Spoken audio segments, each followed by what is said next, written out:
ಯೋಚಿಸುತ್ತಾ ಕಾಲ ಕಳೆಯೋದ್ರಿಂದ ಯಾವುದೇ ಪ್ರಯೋಜನ ಇಲ್ಲ ಗೆಳೆಯ. ಯಾಕಂದರೆ ಬದುಕು ಯೋಚನೆಗಿಂತಲೂ ವೇಗವಾಗಿ ಸಾಗ್ತಾ ಇರುತ್ತೆ. ನಿನಗಿಲ್ಲಿ ಯಾರೂ ಒಳ್ಳೆಯವರು ಸಿಗಲ್ಲ, ಯಾರ ಮೇಲೂ ನೀನು ಅವಲಂಬನೆ ಕೂಡ ಆಗಬೇಡ. ಹುಡುಕುತ್ತಾ ಹೋದ ಧರ್ಮರಾಯನಿಗೆ ಕೆಟ್ಟವರು ಸಿಗಲಿಲ್ಲ, ಎಲ್ಲಿ ಹುಡುಕಿದ್ರೂ ಕೂಡ ಕೌರವನಿಗೆ ಒಳ್ಳೆಯವರು ಸಿಗಲಿಲ್ಲ. ನೋಡುವ ದೃಷ್ಟಿ ನಿನ್ನ ವ್ಯಕ್ತಿತ್ವವನ್ನು ರೂಪಿಸುತ್ತೆ. ಈ ಪ್ರಪಂಚದಲ್ಲಿ ನಿನಗೆ ಅಸಾಧ್ಯವಾದದ್ದು ಯಾವುದೂ ಇಲ್ಲ ಗೆಳೆಯ. ಆದರೆ ನೀನು ಮನಸ್ಸು ಮಾಡ್ತಾ ಇರಬೇಕಷ್ಟೆ.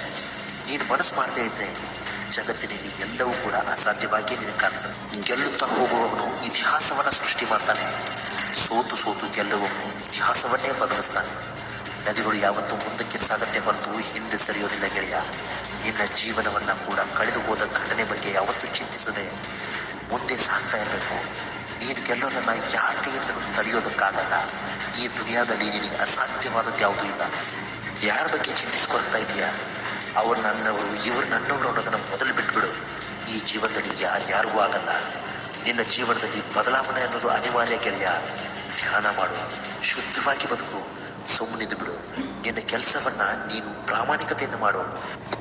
ಚಂದ್ರ ಮೋಡಗಳಿಂದ ಹೇಗೆ ಹೊರಬರ್ತಾನೋ ಅದೇ ರೀತಿ ನೀನು ಕೂಡ ಕಷ್ಟಗಳಿಂದ, ಸಮಸ್ಯೆಗಳಿಂದ, ನೋವುಗಳಿಂದ, ದುಃಖಗಳಿಂದ ಮೊದಲು ಹೊರಗೆ ಬರೋದನ್ನು ಕಲ್ತ್ಕೋ. ಆರಂಭವನ್ನು ಹೊಂದಿರುವ ಪ್ರತಿಯೊಂದಕ್ಕೂ ಅಂತ್ಯವಿದೆ. ಅದರೊಂದಿಗೆ ನೀನು ನಿನ್ನ ಮನಸ್ಸಿಗೆ ಸಮಾಧಾನ ಮಾಡ್ಕೋ ಮತ್ತು ನಿನ್ನ ಕೆಲಸದಲ್ಲಿ ನೀನು ಪ್ರಾಮಾಣಿಕತೆಯಿಂದ ಮುಂದುವರಿ. ಒಂದೇ ಮೇಣದ ಬತ್ತಿಯಿಂದ ಸಾವಿರಾರು ಮೇಣದ ಬತ್ತಿಗಳನ್ನು ಬೆಳಗಿಸಬಹುದು. ಭಗವಾನ್ ಬುದ್ಧರು ಹೇಳೋ ಪ್ರಕಾರ ಜಗತ್ತಿನಲ್ಲಿ ನೀನು ಯಾರನ್ನು ಕೂಡ ಹೆಚ್ಚು ಅವಲಂಬಿಸಬಾರ್ದು. ಯಾಕಂದರೆ ನಿನ್ನ ಸ್ವಂತ ನೆರಳು ಕೂಡ ನಿನ್ನನ್ನು ಕತ್ತಲೆಯಲ್ಲಿ ಬಿಟ್ಬಿಡುತ್ತೆ. ಹಿಂದೆ ಆದ ಕಹಿ ಘಟನೆಗಳನ್ನು ಮರೆಯಲು ನೀನು ಮೊದಲು ಅದನ್ನು ಒಪ್ಕೋಬೇಕು. ಕೊನೆಗೊಂದು ಮಾತು ಹೇಳ್ತೇನೆ ಕೇಳು.